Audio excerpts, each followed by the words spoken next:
जैसे ही मैं थोड़ा तेज़ी से चलती थी तो मेरा पैर लॉक हो जाता था, मुझे बहुत दर्द होने लगता। तो वहाँ पे बहुत सारे डॉक्टरों की टीम बैठी, जब मेरा वो लोग रिपोर्ट देखे, तो वो लोग बोले नहीं, तुम्हें बहुत ही जल्दी में सर्जरी कराना पड़ेगा। ऐसा कोई सुबह नहीं हुआ जो मैं रो के ना उठी हूँ, और ऐसा कोई रात नहीं था जो मैं 2 से 3 घंटे रात में रोती नहीं थी।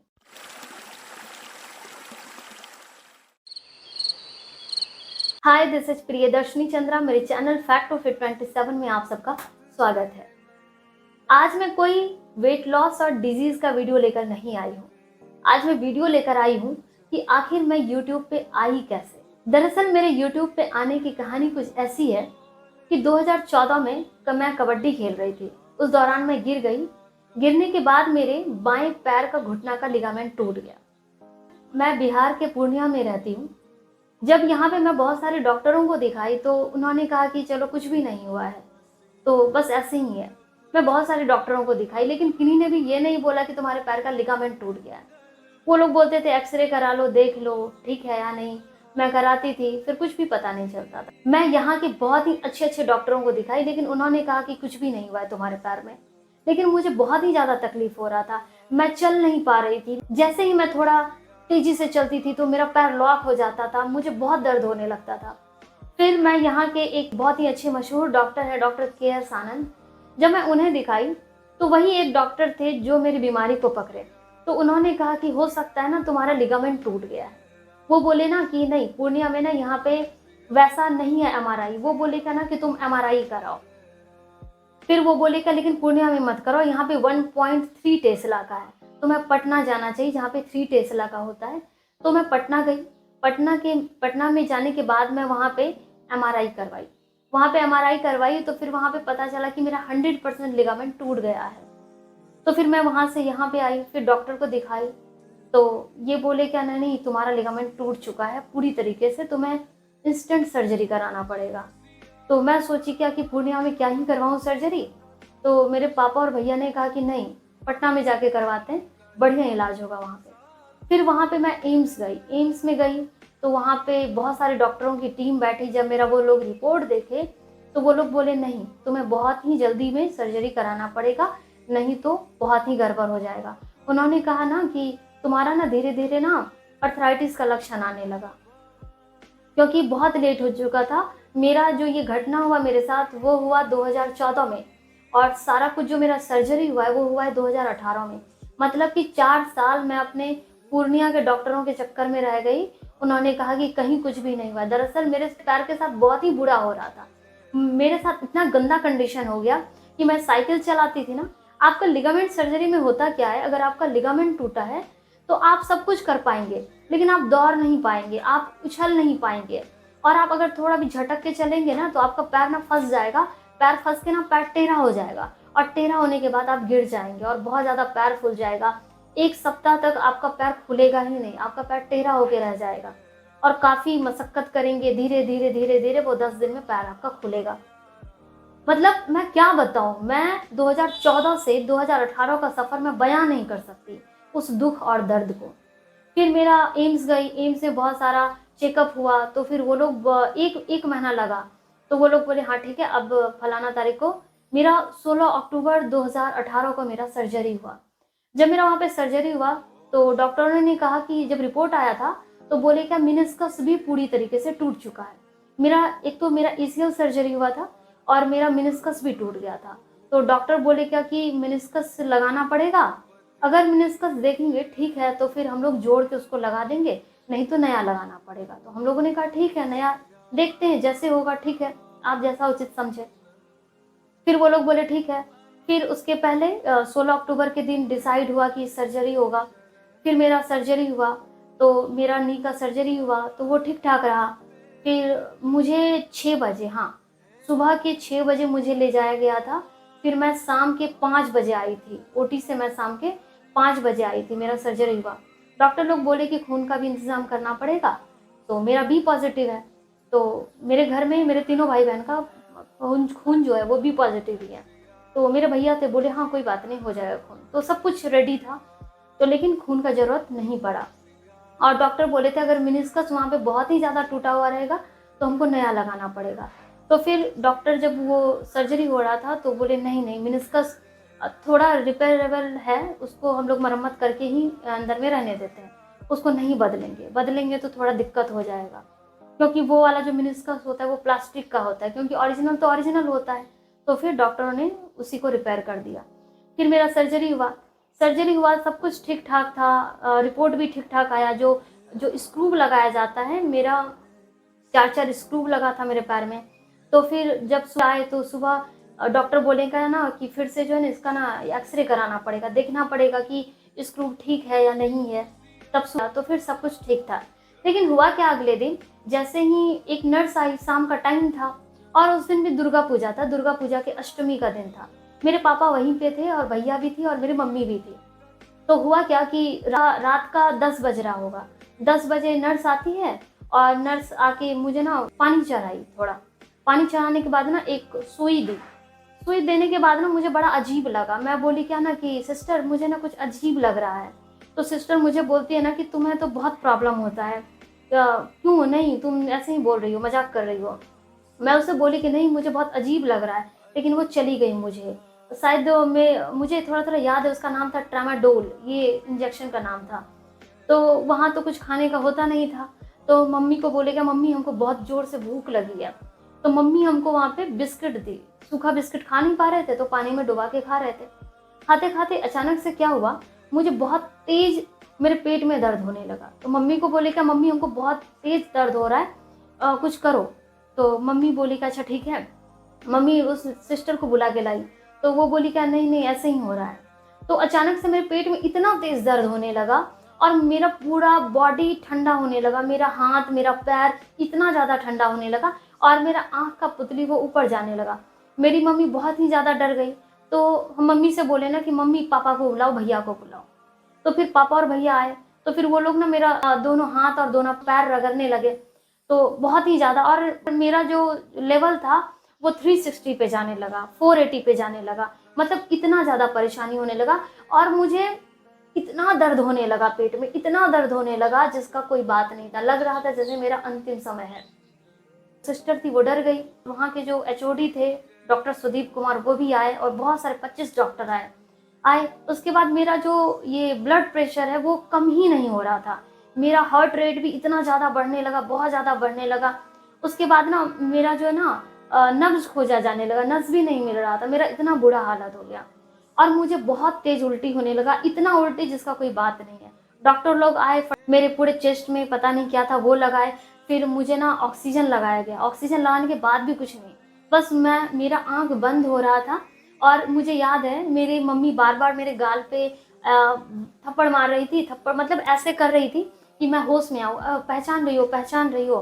तो फिर वो मेरा नाम लेके बोल रही थी बार बार। तो मुझे कुछ नहीं, बस मुझे लग रहा था मुझे बस सोने दे दिया जाए। और उसके बाद पापा डॉक्टर पे बोले क्या कि आप क्या क्या हुआ जो ऐसा हालत हो गया। तो वो बोलता है ना कि आपके बच्चे को ना शुरू से ही परेशानी था। तो पापा बोले कि आप जो 1 महीना जो टेस्ट किए हैं इतना सारा, क्या आपको तभी पता नहीं चला कि इससे कुछ प्रॉब्लम है? अगर इससे कुछ प्रॉब्लम रहता तो आप सर्जरी ही नहीं करते। तो पापा बोले अगर आज कुछ हुआ मेरी बेटी को तो अच्छा नहीं होगा। और मेरा वो जो हार्ट वो वाला होता है वो बिल्कुल लाइन सा हो गया, एक लाइन सा हो गया, पीप आवाज कर रहा था।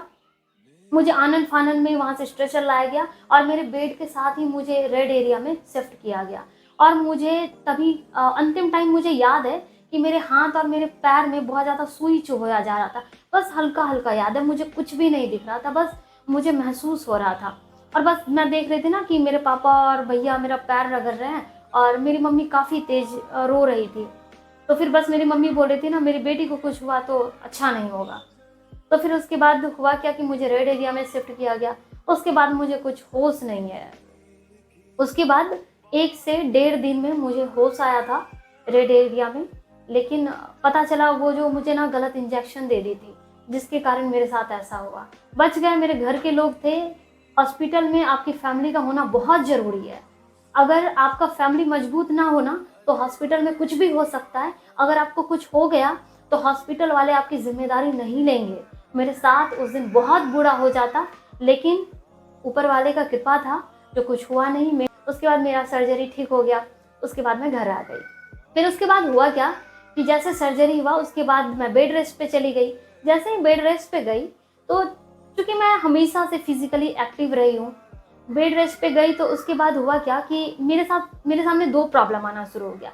पहला वेट गेन का समस्या और दूसरा अर्थराइटिस का समस्या। मेरा बचपन से ही मेटाबॉलिज्म रेट बहुत स्लो रहा है। बचपन से ही मुझे वेट गेन का समस्या से हमेशा रूबरू होना पड़ा है। तो जैसे ही मेरा वेट गेन होना शुरू हुआ तो मेरा, जैसे ही आप बहुत ज़्यादा वेट गेन करते हैं ना, तो आपके पेट पे, हिप पे और थाई में चर्बी जमा होना शुरू होता है। तो मेरा थाई बहुत मोटा हो गया, मेरा कमर भी मोटा हो गया, मेरा हाथ भी काफ़ी मोटा हो गया। जैसे मेरा थाई मोटा हुआ तो मेरा दोनों थाई आपस में, जैसे मैं चलती थी, वो आपस में सटता था, जिसके कारण वहाँ का चमड़ा जो है बहुत पतला हो गया था और वो फट गया था। और मेरे कमर के बगल का जो चमड़ा है वो भी काफ़ी पतला होके काफ़ी फट गया था। और मेरे आर्मपिट का भी, जो बाँह का यहाँ का जो चमड़ा है, वो भी काफ़ी पतला होके फटने लगा।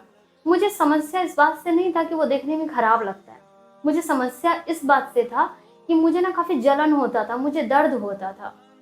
तो मैं डॉक्टर को दिखाई, तो डॉक्टर ने कहा कि ये वेट गेन का समस्या है, जैसे ही तुम्हारा वेट कम होगा तो ये चीज़ खत्म हो जाएगा। दूसरा समस्या था अर्थराइटिस का समस्या। क्योंकि मेरा जो पैर का जो इंजरी हुआ था वो काफ़ी दिनों तक रह गया था। 2014 में घटना हुआ 11 मई के दिन, और फिर मेरा सर्जरी हुआ 2018 में 16 अक्टूबर के दिन। तो मुझे ना अर्थराइटिस होना शुरू हो गया था। डॉक्टर भी बोले थे कि तुमको जल्दी से रिकवर करना पड़ेगा, नहीं तो तुम्हें अर्थराइटिस हो जाएगा। क्योंकि मैं फिजिकली काफ़ी एक्टिव थी, अचानक से सब कुछ बंद हो गया। मुझे ऐसा अर्थराइटिस हुआ, ये मेरे जो उंगली का जॉइंट है ना, मुझे ये हिलाने में दिक्कत होता था। मेरा जो ये कलाई है, मैं पिन नहीं पकड़ पाती थी, इतना दर्द होता था। मैं जब सुबह उठती थी ना, तो मेरा जो पैर था, पैर का जोड़ था, मैं ज़मीन पे नहीं रख पाती थी। मैं क्या बताऊँ, वो दर्द, वो तकलीफ़ मैं बयाँ नहीं कर सकती। ऐसा कोई सुबह नहीं हुआ जो मैं रो के ना उठी हूँ, और ऐसा कोई रात नहीं था जो मैं 2 से 3 घंटे रात में रोती नहीं थी। इस कदर मुझे अर्थराइटिस हो गया। मैं डॉक्टर को दिखाई, डॉक्टर ने कहा कि 2 ही बात हो सकता है। पहला, अगर इसको ठीक करना है तो या तो तुम्हें दवाई खाना पड़ेगा, और दूसरा है तुम्हें एक्सरसाइज या योगा करना पड़ेगा। लेकिन मैं बोली कि नहीं, मुझे दवाई नहीं खाना। एक तो मेरा बॉडी ऐसा है, दूसरा मेरा किडनी भी खराब हो जाएगा। तो मैं बोली नहीं, मैं दवाई नहीं खाऊंगी, मैं एक्सरसाइज करूंगी, मैं योगा करूंगी, और मैं इसे जड़ से ठीक करूंगी। क्योंकि मैं पहले से फिजिकली एक्टिव थी, मैं योगा करती थी, एक्सरसाइज करती थी। अब मैं सोची कि डॉक्टर ने मना किया था दौड़ने से, उछलने से, कूदने से। जो 2018 में मेरा सर्जरी हुआ था, उसके बाद मैं ना जैसे ही करती थी, वर्कआउट करती थी, तो कभी मेरे सर्जरी से खून आ जाता था, और मुझे इतना दर्द होता था कि मैं करती ही नहीं थी। ये जाहिर सी बात है, जब आप इतने सालों तक जिस चीज़ से जूझ रहे हो, आपका सर्जरी हुआ, और डॉक्टर तो बोले थे कि तुम्हें एक्सरसाइज करना चाहिए, तुम करो तभी ठीक होगा। लेकिन ना मेरा पैर जैसे मछली को पानी से बाहर रखने पे जैसे छटपटाहट होता है ना, मैं 10 कदम चलती थी। एक तो मैं बहुत दिनों तक बेड रेस्ट पे रही, फिर मैं ना स्ट्रेचर पे चलती थी, वो जो दोनों हाथ बैसाखी जिसे कहते हैं, मैं उस पे चलती थी। मैं जब धीरे धीरे बैसाखी छूटा, मैं जैसे छोटा बच्चा क्रॉलिंग करता है ना, जमीन पे रेंगता है, मैं वो करना सीखी, फिर मैं खड़ी हुई थी। वो बहुत ही तकलीफ देह वाला दिन था, लेकिन कोई बात नहीं, अब मैं उसे पार कर चुकी हूँ। तो मैं सोची कि आखिर मैं क्या करूँ जिसमें मुझे दौड़ना भी ना पड़े, कूदना भी ना पड़े, मेरे घुटने में दर्द भी ना हो। तो मैं, जो आप अभी मेरे चैनल पे वीडियो देख रहे हैं, मैं वही वाला सारा एक्सरसाइज शुरू की। मुझे ना काफ़ी फ़ायदा हुआ, मेरे अर्थराइटिस में फ़ायदा हुआ। आप मेरा एक्सरसाइज देखते होंगे, मेरा योगा भी देखते होंगे, मेरा बॉडी में बहुत अच्छा ट्रांसफॉर्मेशन आना शुरू हो गया, बहुत बढ़िया बदलाव आना शुरू हुआ, और मेरा वेट रिड्यूस भी होने लगा, मेरा अर्थराइटिस में बहुत अच्छा आराम हुआ। तो मुझे लगा कि भाई, इस दुनिया में मेरे जैसे लोग बहुत सारे हैं जो बहुत ज़्यादा वेट गेन की समस्या से परेशान हैं, और जब बहुत ज़्यादा वेट गेन होता है तो चमड़ा फटने की समस्या से बहुत परेशान हैं। वैसे भी लोग हैं जो बहुत ज़्यादा अर्थराइटिस से पीड़ित हैं। मुझे लगा, जब ये सब करके मुझे इतना फ़ायदा हुआ है, तो दुनिया में सबको फ़ायदा हो सकता है। जब मैं कर सकती हूँ तो दुनिया में कोई भी कर सकता है। तो मुझे लगा, क्यों ना मैं अपने इस जर्नी को शेयर करूँ, क्यों ना मैं वीडियो बनाऊँ। तो मैं घर पे योगा करती थी, एक्सरसाइज करती थी, तो मैं उसका वीडियो बनाने लगी। और वीडियो में बड़ा ही समस्या आता था। पहले मेरे पास अच्छा फ़ोन नहीं था, तो आप देखे होंगे पहले का क्वालिटी उतना अच्छा नहीं है। तो फिर ना ही मेरे पास ट्राइपॉड था, ना ही माइक था, लेकिन मैं धीरे धीरे पैसे इकट्ठा करके मैं ये सब चीज़ ली। फिर मैं घर पे वीडियो बनाने लगी। इसके बाद अगर आप देखते होंगे कि आप 2 दिन कीजिए एक्सरसाइज, 3 दिन, लेकिन चौथे दिन ना आप डिमोटिवेट हो जाते हैं। मेरे साथ भी वैसा ही होता था। घर पे करती थी तो मैं मोटिवेट फील नहीं करती थी। मुझे लगा कि मुझे ना घर से बाहर निकलना चाहिए। मेरे घर के बगल में पार्क है, मैं फिर वहीं पे जाने लगी। मुझे अच्छा लगता था क्योंकि 10 लोग होते हैं ना तो आप अच्छा फील करते हैं, आप में करने का ना जज्बा होता है। तो फिर मैं पार्क गई ना, मैं वहाँ पे लाइव करती थी, मैं अपने चैनल पे लाइव करने लगी। वहाँ पे बहुत सारे लोग आते हैं जो लोग मुझे देखते थे एक्सरसाइज करते हुए। तो फिर एक दिन मुझे आज भी याद है, जो पहली बार मेरे योगा से जुड़े, मेरे एक्सरसाइज से जुड़े हैं, एक थे कृष्णा भैया और दूसरे थे नवीन भैया। वो दोनों मेरे पास आए, वो बोले क्या ना कि मुझे भी करना है। मैं बोली ठीक है। तो फिर वो लोग मेरे पास पहली बार, वो 2 लोग आए। जब ना उनको बहुत फायदा होने लगा तो वो दूसरे को भी बताए। जब उनके बॉडी में चेंज होना शुरू हुआ तो लोग उनसे पूछते थे क्या कर रहे हो, तो वो लोग बोले ना कि फैट टू फिट 27 है वहाँ पे, तो वहीं पे जा रहे हैं। तो लोग आना शुरू हुए और आज मेरे पास बहुत सारे लोग हैं वहाँ मेरे ग्रुप से जुड़े हुए हैं। तो आप डांस किसी को जबरदस्ती करवा सकते हैं लेकिन एक्सरसाइज नहीं करवा सकते, क्योंकि डांस करने में मजा आता है, बीट होता है वहाँ पे। लेकिन अगर कोई आपके पास आके एक्सरसाइज कर रहा है ना तो इसका मतलब उसे मजा आ रहा है, क्योंकि एक्सरसाइज करने में ना बहुत ही ज़्यादा एनर्जी खर्चा होता है, बड़ा ही थकावट होता है, मज़ा नहीं आता। लेकिन अगर आपके पास आके कोई कर रहा है तो इसका मतलब है कि उनको फ़ायदा हो रहा है, उनको अच्छा लग रहा है। तो आज मेरे पास बहुत सारे लोग हैं जिनको बहुत ही ज़्यादा फ़ायदा हो रहा है। तो एक तो वो लोग मेरे से जुड़े, उन लोगों ने मेरा बहुत साथ दिया। दूसरे आप लोगों ने हमें बहुत प्यार दिया, बहुत दुलार दिया, बहुत ही स्नेह दिया। आप लोगों ने हमारे वीडियो को शेयर किया, लाइक किया, कमेंट किया। कमेंट करने से हमें ये समझ में आया कि चलो दिक्कत कहाँ है हमारे वीडियो में, हम लोगों ने उसे सुधार किया। मैं आप लोगों के लिए स्वास्थ्य संबंधी अच्छी अच्छी वीडियोस लाती रहूंगी। इसके लिए आप हमारे चैनल फैट टू फिट 27 को सब्सक्राइब करें। आप हमें फेसबुक और इंस्टा पे भी फॉलो कर सकते हैं, जिसका लिंक डिस्प्ले पे है। अगर आपको किसी भी बीमारी से संबंधित वीडियो चाहिए, अगर आपको किसी भी एक्सरसाइज से संबंधित वीडियो चाहिए, तो आप हमें कमेंट कीजिए, मैं उसके लिए सेपरेटली वीडियो बना के डालूंगी अपने चैनल पे। थैंक यू सो मच, हमें इतना प्यार देने के लिए, हमें इतना सहयोग देने के लिए दिल से थैंक यू सो मच।